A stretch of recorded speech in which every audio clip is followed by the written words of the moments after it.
네, 안녕하세요. 알파카입니다. 안녕하세요, 진돌입니다. 오늘 오랜만에 실내 촬영을 하는데 실제로 제가 원래 실내 촬영을 더 좋아하는데 요즘에 자꾸 밖으로 돌아다녀가지고 힘들었어요. 하신 것 같은데. 네, 많이 탔어요. 요즘에 까무잡잡해지셨네요. 그래서 화면이 조금 대표님 붉게 나오네요. 붉은 노을입니다. 아니 요즘에 골프를 많이 쳐가지고 조만간 또 우리 알파카에서 저희 골프 실력에 대해서 오픈한다면서요? 저희 골프장 한번 가야죠. 굉장히 부끄럽지만 저희가 찍어보려고 재밌는 멤버들도 섭외를 해놨잖아요. 기대가 됩니다. 네, 기대해 주십시오. 오늘 같은 경우는 최근에 가장 이슈가 되는 것들을 가지고 제가 조금 여러 가지 이야기를 하는 시간을 가지려고 하는데요. 요즘에 가장 이슈가 되는 게 뭐죠? 금리요. 그렇죠. 요즘에 금리 인상이 가장 많이 돼요. 그래서 기사를 찾아보면 제일 많이 나오는 뉴스 중에 하나 금리 인상 요거거든요. 그래서 금리 인상에 대한 얘기가 나오자마자 바로 선행돼서 움직이고 있는 게 있어요. 증시죠. 한국 증시가 흔들리고 있고 미국 증시도 흔들리고 있고 저 같은 경우도 미국 주식을 하나 사는 게 있는데 굉장히 테러를 맞았습니다. 마이너스 70%입니다 지금. 아이고 세상에. 절대 손절도 안 되고 그때 부동산을 투자했어야 되나라는 생각도 하는데 저처럼 후회하고 있는 분들이 굉장히 많을 텐데 이제 그 원인이 바로 금리죠. 금리 인상이 한국에서도 벌써 2차례 되었고 미국 같은 경우도 금리를 올 한 해 0.5에서 0.75까지 올린다는 얘기가 있어서 시장에 있는 모든 자산 관련된 것들이 흔들리고 있는데 그리고 뭐 환율도 막 올라가고 그런 상황에 지금 현재 선반영된 게 주식이기 때문에 주식이 일단은 먼저 움직이고 있는 상황이에요. 그러면 이후에 시장이 어떻게 될까 이런 것도 조금 전망도 할 겸 오늘 이 자리에 촬영하게 됐고요. 오늘은 뭐 키워드인 금리를 네이버에 검색을 한번 하고 나서 이제 이야기를 해보겠습니다. 근데 요즘에 네이버 안 쓴다면서요? 구글 쓴다면서요? 요즘 젊은 친구들은. 요즘은 구글을 많이 쓰더라고요. 그래요? 저는 네이버가 편합니다. 이제 실시간 검색어 없어졌다 보니까 실시간 검색 없어졌어요? 그래서 엄청 오래됐어요. 그래서 실시간 검색어 좋아하시는 분들은 네이트를 많이 쓰시더라고요. 네이트요? 아무튼 오늘 금리에 대해서 저희가 네이버 검색을 해봤는데요. 보니까 이제 금리 인상, 물량 확대, 하향 조정 뭐 이런 데를 얘기들이 나오죠. 현재 이제 금리를 인상하는 요인 중에 하나가 물가가 많이 올랐기 때문에 그렇거든요. 물가를 조절하기 위해서 금리를 다 인상한다. 현재 대출 시장 연 4% 시대 눈앞. 실제로 그렇죠. 지금 현재 대출 받으면 변동금리 같은 경우는 3% 초반 나오는 경우들도 있긴 한데 고정금리 같은 경우는 거의 4%, 근데 4% 이상이 나오는 케이스가 많더라고요. 4% 시대는 어느 정도 됐다라고 이야기 드릴 수 있을 것 같아요. 현재 기준금리도 많이 올라가기 때문에. 그럼 이런 시장에서는 변동금리를 택하는 게 좋을까요? 고정금리를 택하는 게 좋을까요? 여기서부터 이제 고민을 해봐야 되는 거예요. 이거 물어보는 분들 많아요. 딱 그거를 물어보는 분들이 많은데 보통 계약 같은 경우는 1년 계약하는 경우 있고 3년 계약하는 경우가 있어요. 예를 들어 3년 4.1%로 고정금리를 했다. 3년 동안 4.1% 고정금리를 쓰면 3년 동안 총 12.3%가 되겠죠? 12.3%가 되는데 과연 3.1%에서 어느 정도 변동돼서 12.3%보다 높냐 낮냐 이걸 계산해 봐야 돼요. 바로 1년 만에 막 4%대가 넘어가 버리면 변동금리가 당연히 안 좋겠죠? 근데 좀 서서히 올라간다라고 했을 때는 변동금리도 충분히 괜찮을 수 있다 라고 이야기를 하는데 최근 같은 경우는 좀 그래도 금리의 업다운이 좀 심한 시기다 보니까 고정금리를 선택하는 경우도 있는데 이거는 뭐 사람마다 선택은 다를 수 있거든요. 근데 저라면 변동금리 선택할 것 같아요. 왜냐하면 현재 금리가 지금 보면 엄청나게 올라간다, 뭐 경고등이 켜졌다 여러 가지 얘기들이 나오는데 제 개인적인 생각으로는 오르긴 오르는데 엄청나게 많이 오를 것 같지는 않거든요. 4% 정도 선? 대출금리 특히 변동금리가 많이 올라야 4% 정도 선까지 되지 않을까라는 생각이 들어요. 그러면 내가 3%대 금리를 받고 있다가 3년 되기 전에 4%대 금리를 받아도 그 평균값으로 따져보면 4.1% 고정받는 것보다 나을 수 있거든요. 그래서 그런 거를 감안했을 때는 저는 변동금리를 해도 충분히 괜찮지 않을까라는 생각을 하는데 또 모르니까 감히 예상할 수 없는데 저보러 선택하라고 하면 저는 변동금리를 선택할 것 같다. 현재 이렇게 보면 뭐 경제 위기다 이렇게 여러 가지들이 많이 나오고 있어요. 비트코인 같은 경우도 지금 엄청나게 떨어졌죠. 재밌는 건 뭐냐면 이런 코인들이나 경제적 지표는 지금 굉장히 안 좋은 상황들이 많이 보이고 있는데 실물 경제 같은 경우는 아직 변화가 크게 없어요. 건물시장 같은 경우는 오히려 지금까지는 금리가 조금 이렇게 변동된다고 했는데 거래량이 물론 조금 준다라고 했어도 그렇게 많이 줄진 않았고 가격이 떨어진다고 했어도 그렇게 떨어지다 않고 오히려 올랐거든요. 그렇기 때문에 확실히 실물 경제 같은 경우는 후반형이 돼가지고 그런 거다라고 이야기할 수 있겠지만 아직까지는 사실 엄청나게 큰 반영은 안 됐고 오히려 지금도 매입하려고 하는 매수층도 상당히 두텁고 팔려고 하는 분도 엄청 적극적으로 팔지 않고 그러니까 작년과 비슷하지만 전체적으로 투자자들이 조금 조심은 하지만 그렇다고 해서 거래량이 많이 주는 그런 시장은 아니에요. 그게 조금 현실적으로 그렇게 이야기 드리고 싶고 최근에 상업용 부동산 못지않게 실물 경제의 가장 지표가 되고 중요하게 볼 수 있는 것 중에 하나가 예술시장이잖아요. 최근에 4월 28일 소도비 경매에 대한 결과에 대해서 한딘스키라는 카페 매니저님께서 분석을 하셨는데 조디 코익이 사실 진짜 이 정도로 높게 팔릴 만한 작품은 아니었는데 굉장히 높게 팔렸죠. 조디 코익 같은 경우도 저도 되게 관심 있게 보고 있는 작가 중에 한 명인데 제가 분명 오퍼 받을 때까지는 한 15만 불 정도? 그러니까 뭐 한국 돈으로는 2억 조금 안 됐죠? 이렇게 이제 이야기가 나왔던 건데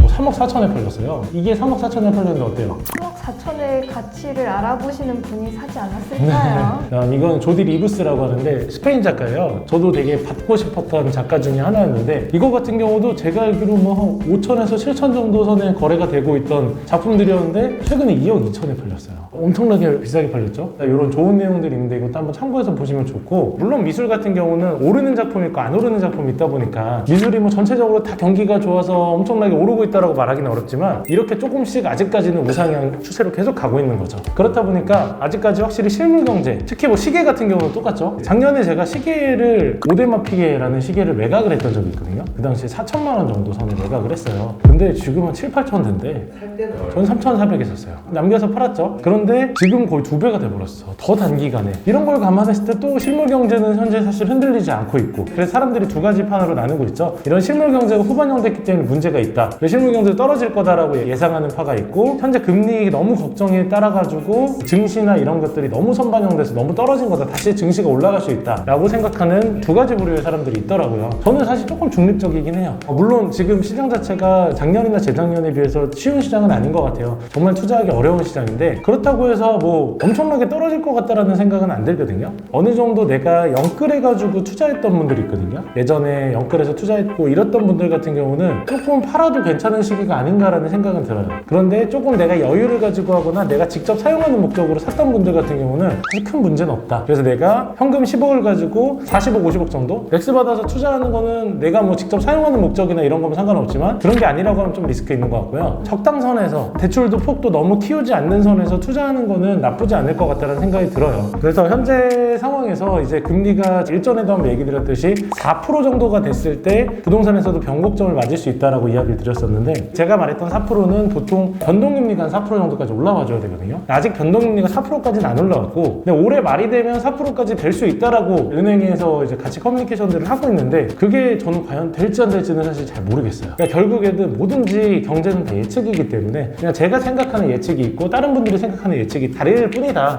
라고 이야기를 드리고 싶어요. 제가 친구라고 생각하고 네. 한번 여쭤볼게요. 네.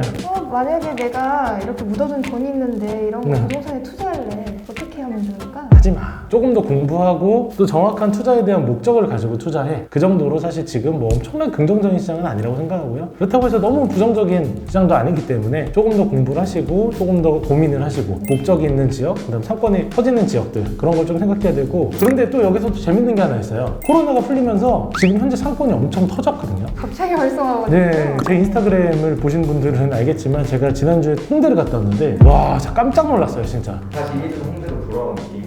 예전 홍대를 오히려 뛰어넘을 정도로 6시인데 그 홍대 그 삼거리 포차 메인라인 길이 있잖아요. 그거 꽉 찼어요. 열기가 장난 아닙니다. 저도 다른 거 다 접어놓고 놀고 싶었는데 일하러 가야 돼가지고 못 놀러가지고 아쉬웠긴 했는데, 그런 분위기도 있고. 요즘 이태원 또 가보셨나요? 완전 핫합니다. 예전에 코로나 때문에 많이 상처를 받았던 이태원이나 홍대 상권들이 갑자기 폭발하면서 엄청나게 됐죠. 요즘에 홍대 이태원 가보면 그럼 무조건 사야 돼. 진짜 상권이 그 정도로 좋아요. 그러니까 지금 생각은 뭐냐면 이 코로나 풀리기 딱 직전에 홍대 이태원을 샀어야 돼. 왜냐하면 갑자기 상권이 또 엄청나게 일어났기 때문에 지금 상황에서 또 뭔가 이벤트가 있지 않는 이상 이 상권이 없어지지 않을 거란 말이에요. 특히 이태원 상권 같은 경우는 로데오 상권에서 어느 정도 가져왔던 상권 중에 하나거든요. 그럼 로데오 상권은 또 어떻게 될까? 이런 것도 좀 전망해서 지켜볼 만할 것 같고, 예전에 클럽 문화에서 코로나 때문에 다시 라운지 문화가 됐다가 또 다시 클럽 문화로 지금 전환하고 있는데, 그런 상권의 흐름은 또 어떻게 변화할까? 이런 거는 제가 터보831 채널에 그 터보 형이랑 청담동을 돌아다니면서 관련된 영상을 하나 올려놓은 게 있으니까 그걸 한번 보시면 훨씬 도움이 되지 않을까 생각이 들어요. 그럼 만약에 상가 매매를 하시는 분이면 네. 오히려 지금 이렇게 남들이 관망할 때 오히려 선점하는 것이 좋다. 이런 그렇죠. 오히려 메인 상권들이나 유동인구의 흐름이 좋고, 또 그런 지역 같은 경우는 그동안 임대료가 약간 조절되는데 그렇기 때문에 조금 더 가성비 있게 건물을 살 수 있었거든요. 오히려 그런 거를 조금 감안해가지고 또 투자하는 것도 괜찮을 것 같아요. 그러면 서울에 있는 홍대나 이태원 말고 또 다른 지방은 어떻게 또 보시는지?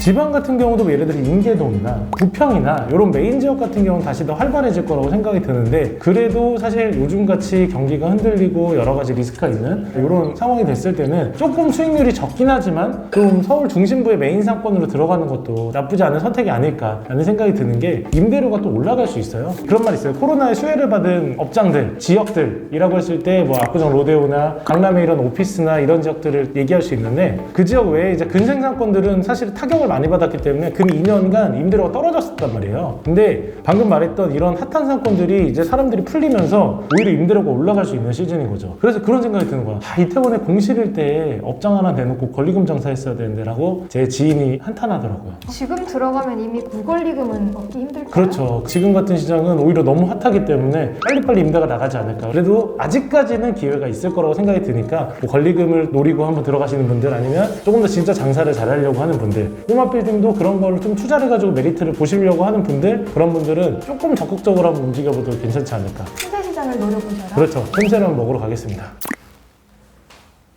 끝났습니다.